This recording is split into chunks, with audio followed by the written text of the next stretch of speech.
Fala galerinha, hoje vamos falar um pouquinho sobre um assunto que é bastante polêmico, digamos assim, que é o porquê que as bicicletas custam tão caro. E para isso teremos quadrinho hoje.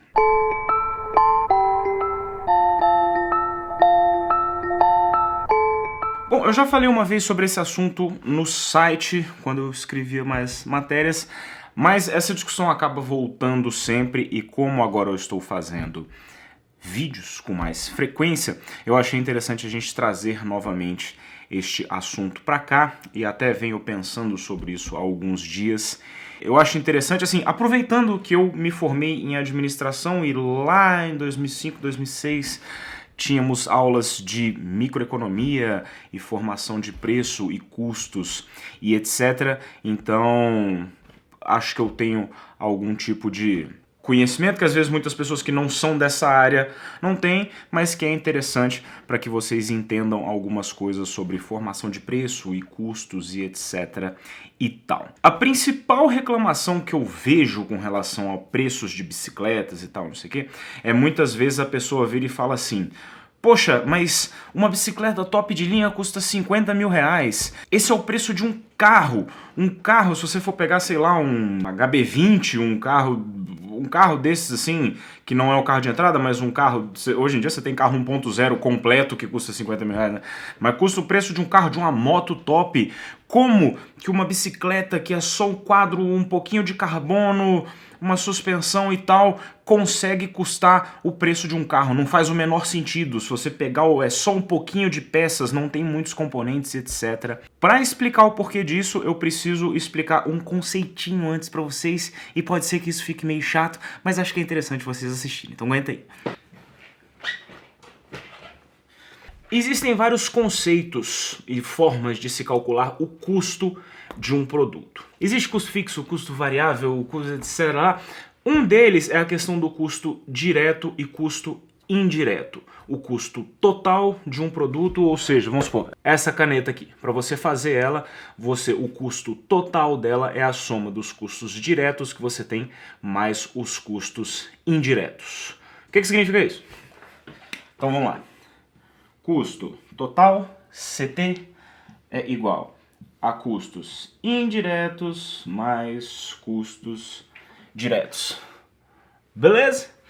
O que são custos diretos? É tudo que você consegue ver e mensurar que está aqui nessa caneta. Ou seja, plástico, tinta, o repositor aqui de tinta que você tem, esse adesivo que você fez em volta, a espuminha que tem aqui dentro, mesmo mão de obra, se você pegar quantas horas trabalhadas foram feitas para colocar aqui dentro dessa coisa. Vamos supor, um cara demorou lá 1 hora para fazer essa canetinha, beleza, o cara ganha quanto por hora, você divide, você consegue mensurar o custo direto desta caneta. Custo indireto são os custos que é esse CI aqui, ó. São os custos que você não consegue fazer essa conta direta. Essa câmera tá caindo? Não. Que você consegue fazer uma mensuração específica do que tá aqui dentro. Por exemplo, Luiz, aluguel da fábrica que ele fez. O cara que desenvolveu, o engenheiro que desenvolveu o projeto e o design disso daqui. A campanha de marketing que eles fizeram para vender esta caneta.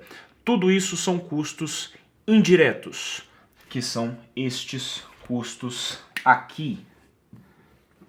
Quando você vê uma pessoa fazendo essa comparação, mas o carro e a moto, quantas peças tem no carro, quantas peças tem na bicicleta, o carro tem muito mais peças que...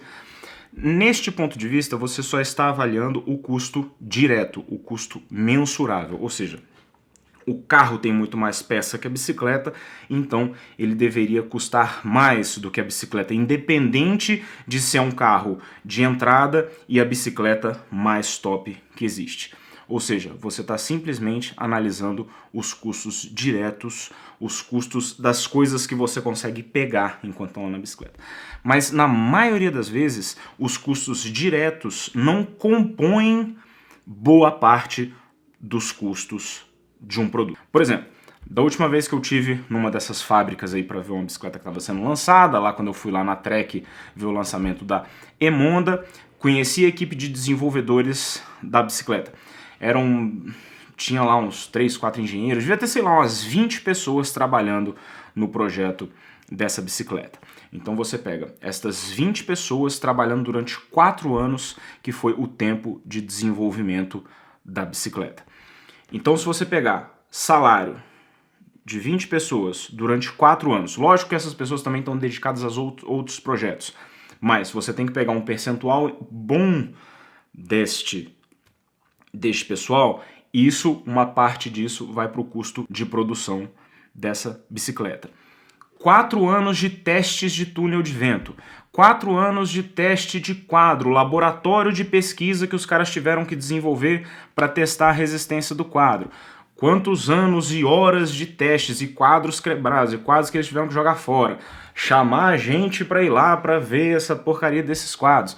Quantas horas de pessoas que fizeram os primeiros moldes daquele quadro e pá, jogaram fora depois porque não serviu para nada.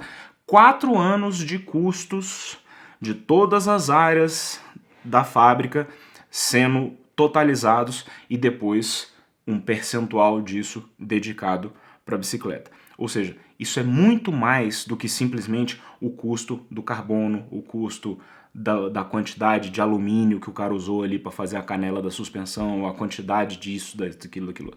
Então, este custo de desenvolvimento é um custo indireto, mas você não consegue ver, na hora que você pega essa luzinha aqui, você não consegue ver o custo de desenvolvimento aqui. Você fala, porra, isso aqui é só um negócio de plástico, que tem uns componentes eletrônicos aqui dentro e pronto. Só que essa parte não é a parte principal do custo de alguma coisa. A parte principal do custo de alguma coisa é o desenvolvimento, né? Então, beleza. Esta é uma primeira parte, essa explicação tem algumas etapas, tá? Segunda parte é a questão da escala de produção. De novo, eu acho essa comparação meio injusta de você pegar um carro de entrada e falar que ele tem o mesmo preço de uma bicicleta top e falar que isso é a mesma coisa. Injusto por quê? A escala é muito diferente. E outra coisa, quando você pega alguma coisa de entrada, você já tem uma diluição dos custos. Porque quando você tem um produto top de linha, você pegar, por exemplo, o carro de Fórmula 1. O carro de Fórmula 1, todas as tecnologias são desenvolvidas para aquele carro. Então você tem toda uma equipe de engenheiros, toda uma equipe de desenvolvimento de software, de desenvolvimento de suspensão, de pneu, de etc., para fazer um carro. Ou seja, todos esses custos indiretos de pagar salário para essa reca de gente, para comprar equipamento, tem que ser diluído neste um carro. Por isso que se você for comprar um carro de Fórmula 1, você não vai simplesmente só somar os preços das peças que estão ali. Você vai ter que pagar todo esse custo e vai custar bilhões. Você não dilui o preço da tecnologia.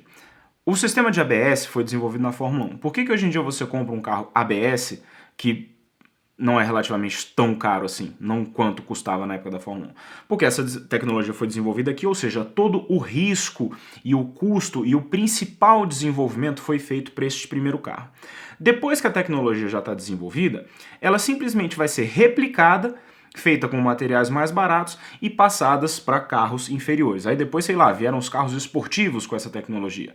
Aí beleza, os carros esportivos ainda eram caros. Aí depois eles pegaram e passaram para os carros, sei lá, tipo os sedãs de alto luxo, aí, Audi, BMW, não sei o quê. Aí beleza, aí depois você pega essa tecnologia e replica para um carro mais simples ainda. Só que todo aquele custo de desenvolvimento já vai sendo diluído nessa escala. Então, por exemplo, se você pegar um Shimano XTR, o Shimano XTR ele custa o dobro do Shimano XT. Por quê? Porque ele é o que apresenta as tecnologias. Por exemplo, você pegar a tecnologia Shadow do câmbio XTR, ela apareceu no XTR, era uma inovação, teve todo um desenvolvimento de tecnologia e aquilo foi colocado só no XTR. Ou seja, os grupos XTR que vendem pouco, não são muitos grupos que são vendidos, têm que absorver o custo de desenvolvimento dessa tecnologia. Aí depois o Shadow desceu para o XT, já desceu mais barato. Por quê? O principal custo de desenvolvimento já foi absorvido pelo XTR. Então o XT já tem menos custo. Quando ele desceu para o SLX, menos custo ainda. Agora acho que até o Deore já tem o Shadow, não sei. Então, ou seja, a tecnologia já existe, você simplesmente vai lá, pega, bota alguns materiais mais baratos e bota no produto de baixo. Ou seja, quanto mais você vai descendo, mais barato vai ficando, porque esse custo de desenvolvimento vai sendo diluído. Por isso que nos carros, você pega uma montadora de veículos que vende 1 milhão de carros, sei lá quantos Up, eu tava vendo lá que aquele Volkswagen Up, chegou a vender 250 unidades por dia. Se você pegar, tem muita marca aí que não importa isso por ano aqui no Brasil de bicicleta top de linha. Então, para você ter uma ideia da diferença de escala. Essa outra questão da escala. Como a gente está falando do custo indireto aqui. A gente visitou, por exemplo, lá a Lightweight, lá na Europa. Eles falaram pra gente que eles vendem cerca de 7 mil quadros top de linha no mundo inteiro por ano. Ou seja, o custo indireto de desenvolvimento deles, que é, como eu falei para vocês, é a parte mais cara do desenvolvimento da bicicleta, ele vai ter que dividir esse custo indireto por 7 mil. Esse 7 ficou torto aqui, mas 7 mil. Como eu falei para vocês, um Volkswagen Up, que usa tecnologias que já foram diluídas, que tem coisa lá que já é utilizada muito, já virou commodity, você compra um sisteminha eletrônico daquele lá por nada, para a montadora que faz uma compra gigante aquilo não sai por nada, ele vai pegar todo o custo indireto de desenvolvimento dele, o cara ainda divide por 250 por dia, só aqui no Brasil, vamos pegar. Se você pegar 250 vezes 365, dá 91 mil, na verdade dá 91.250 carros por ano, comparado com 7 mil bicicletas por ano. Ou seja, vamos supor que as duas coisas aqui tenham um custo de 1 milhão de dólares, sei lá, desenvolver. Divide 1 milhão por 7 mil e 1 milhão por 91 mil. Você vê a diferença que vai dar no custo de desenvolvimento aqui na hora que você desenvolveu para 91 mil. Ou seja, qualquer coisa que você comprar que for top de linha, geralmente as coisas top de linha, elas vendem pouco, elas não têm uma escala, principalmente porque elas são caras, não é todo mundo que compra, são poucas as pessoas que compram. Ou seja, o cara tem que diluir todo esse custo de desenvolvimento que a gente está falando em poucas unidades. Então a parcela do custo de desenvolvimento fica muito grande. Por isso que existe esse conceito de ganho de escala.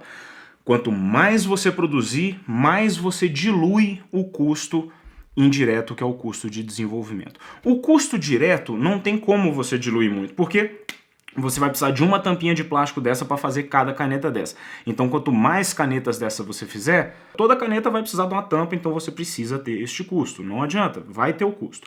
Já o cara que desenvolveu essa tampa, sei lá, ele passou uma semana trabalhando lá para desenvolver essa tampa. Então você pagou uma semana de salário para ele para desenvolver essa tampa.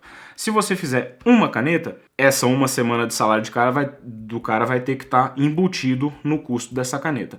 Se você fizer 1 milhão de canetas, essa semana de salário dele vai ser dividida por 1 milhão e este 1 milhão de avos vai ser incluída no preço desta caneta.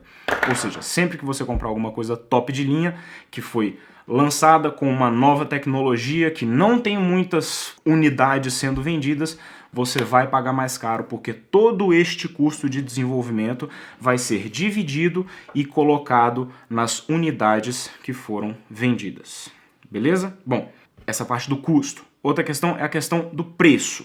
Existe um outro gráficozinho que se chama gráfico de oferta e gráfico de demanda. Então você tem aqui você tem o preço e aqui você tem a quantidade num gráfico. Vamos supor que a Specialized resolveu vender uma bicicleta S-Works top de linha com tudo que existe de melhor por 5 mil reais, vamos supor.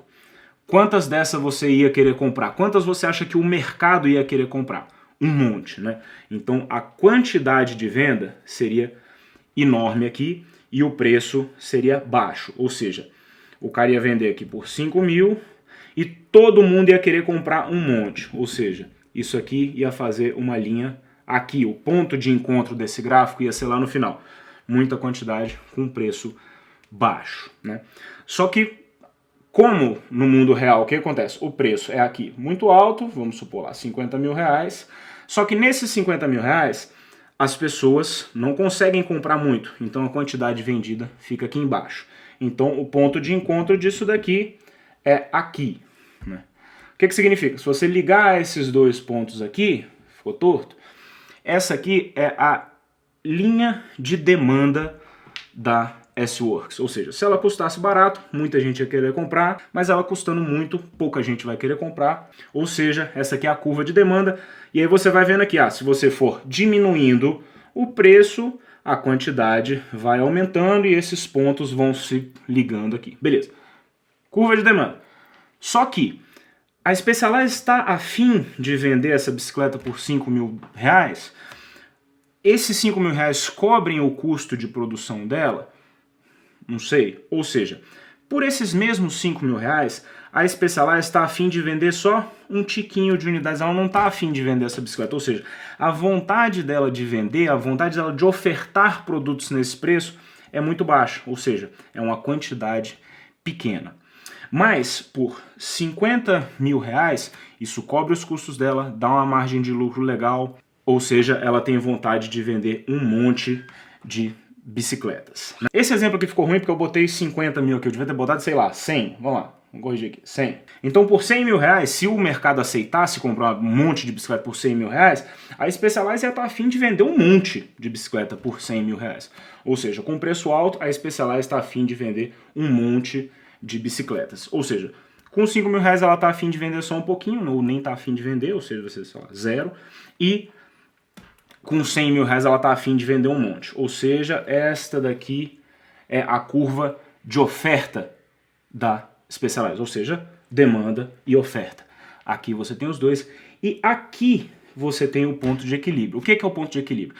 É a combinação entre o preço que a Specialized quer comprar e o preço e a quantidade que as pessoas estão dispostas a pagar por isso. Ou seja, esta quantidade de pessoas aqui está disposta a pagar este preço aqui que a Specialized está cobrando. Ou seja, é o encontro das duas curvas. Só complementando aqui que este pontinho no meio do gráfico é exatamente o preço de venda das coisas. Ou seja, o preço médio, que é o encontro da quantidade que as pessoas querem comprar e o preço que as pessoas estão dispostas a pagar e a quantidade que a empresa também está disposta a ofertar.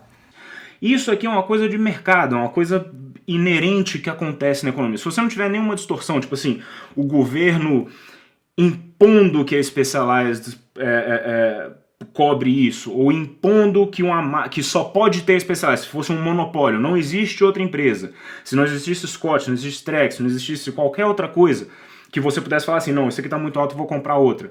Então, numa concorrência que funcione, isso aqui é um ponto de equilíbrio de mercado. Ou seja, num mercado que funcione, que exista realmente concorrência, por mais que você reclame do preço, você fala, está muito caro, isso é abusivo, etc e tal, este preço está neste preço porque existem pessoas dispostas a pagar por esse preço. Senão, não estava nesse preço. Agora, um último ponto que eu acho muito importante a gente falar, que é a questão da situação do Brasil. Com toda essa parte que eu falei de custo de desenvolvimento, custo indireto, custo direto, blá blá blá. Se você pegar, por exemplo, uma bicicleta top de linha nos Estados Unidos, por exemplo, ela vai custar lá 13 até 15 mil dólares. Uma bicicleta top, com tudo de melhor que tiver. Ela vai custar por aí. Isso também é um preço de um carro de entrada lá e de uma moto boa lá nos Estados Unidos. Então, essa comparação do que custa o que é mais ou menos a mesma coisa. O grande problema aqui é o poder de compra do brasileiro. Aqui, uma bicicleta top, que nem a gente falou, 50 mil reais, né? Esse aqui é o preço de uma bicicleta top. Lá nos Estados Unidos, vamos pôr 15, vai. Nem sei se tem bicicleta de 15 mil, acho que tem bicicleta de 15 mil dólares, mas realmente isso aqui no Brasil acho que vai custar, sei lá, 80 mil reais, são essas coisas meio fora da curva. Assim. Então vamos botar aqui 12 mil dólares, vai, pronto. Mas qual que é o problema? O salário mínimo no Brasil tá 900 reais, né, um negócio assim. Então se você pegar 50 mil e dividir por 900, você tem 55 salários mínimos para você comprar uma bicicleta top. Enquanto nos Estados Unidos esse conceito de salário mínimo não existe muito, mas pelo que eu saiba lá eles pagam mais ou menos 8 dólares a hora de trabalho. Então se você pegar 8 dólares a hora, vezes 8 horas de trabalho por dia, vezes 22 dias trabalhados no mês, vai dar mais ou menos 1.400 dólares. Se você pegar 12 mil dividido por 1.400 dólares, você tem 8 salários mínimos para comprar uma bicicleta top de linha. Ou seja, se o cara conseguir guardar o salário dele inteiro, em 8 meses ele compra uma bicicleta top de linha. Aqui no Brasil o cara vai precisar de 55 meses para conseguir comprar uma bicicleta top de linha. Ou seja, ou seja, tá? Eu tô falando ou seja só de sacanagem. Este é o grande problema daqui. Produtos top são caros no mundo inteiro. O problema é que aqui a gente tem um poder de compra muito baixo da população média, por conta de um governo inchado, ineficiente, que cobra um monte de imposto para ficar roubando e não investe em infraestrutura, e não investe em competitividade, não investe... Enfim, tem toda uma estrutura que arrebenta a nossa economia e que faz com que tudo aqui pague muito imposto, fique muito caro e que as coisas realmente não funcionem e que o cidadão comum não tenha condição de comprar algo melhor, né, ou alguma coisa que realmente seja viável ali. É que nem assim, por exemplo, a gente botou uma bicicleta top, mas você tem bicicleta muito boa lá nos Estados Unidos, vamos supor, uma bicicleta equipada, vamos botar aqui no mountain bike, uma bicicleta de carbono com grupo XT, roda de carbono e tal, custando 5, 6 mil dólares, né? Aqui é 25 mil reais, né? Se você for pegar uma bicicleta de estrada com um grupo 105 ali, pô, você tem bicicleta de estrada lá com quadro de carbono grupo 105 por 3 mil dólares, sei lá, alguma coisa assim, até o Samuel Ferraz lá pode me falar os preços que ele tá lá em Miami. Com 2 meses de trabalho, o cara compra uma bicicleta legal pra ele aqui. Aqui no Brasil, bicicleta de entrada, tem nada, que lá nos Estados Unidos custa 400 dólares, ou seja, menos de um terço de um salário mínimo. Aqui custa 3 mil reais, que é mais de 3 vezes que um salário mínimo. Então, essa é que é a grande questão, esse é que é o grande problema, né? É o Estado brasileiro que não ajuda e que faz com que tudo aqui fique caro pra caramba. Desculpa aí pelo episódio chato, mas eu achei interessante falar um pouco sobre isso, falar um pouco sobre essa questão de como o custo é composto das coisas, por que as coisas top e com novas tecnologias custam tão caro. Não é simplesmente você pegar um iPhone e somar quanto que custa o vidro, quanto que custa o plástico, quanto que custa a lente da câmera. Não é isso que custa caro nas coisas. Os componentes eletrônicos, isso tudo é barato, o que custa caro é o desenvolvimento. Falar desse conceito de escala, oferta e demanda, enfim, dá um rápido resumo aqui. Espero que não tenha ficado chato demais, eu sei que ficou um pouco chato. E também trazer um pouco disso aqui para a realidade brasileira, do porquê que é tão complicado aqui no Brasil, porquê que realmente o ciclismo aqui no Brasil é um esporte, assim, que ele acaba sendo excludente para a população média, é por conta dessa situação de poder de compra e enfim. Espero que eu tenha conseguido explicar mais ou menos para vocês. Sei que sempre tem gente que vai ficar com um monte de raiva dessas coisas que eu falo, mas bom, deixa aqui os seus comentários, fale se você gostou, se você não gostou da explicação, se você achou chato demais, se você não concorda com nada que eu tô falando, enfim. Respeitosamente, deixa aqui seus comentários. Dá o like aí no vídeo, não se esqueça de se inscrever no canal e lembrando que tem produto novo lá na nossa loja, eu vou deixar o link aqui para vocês verem lá. Falou!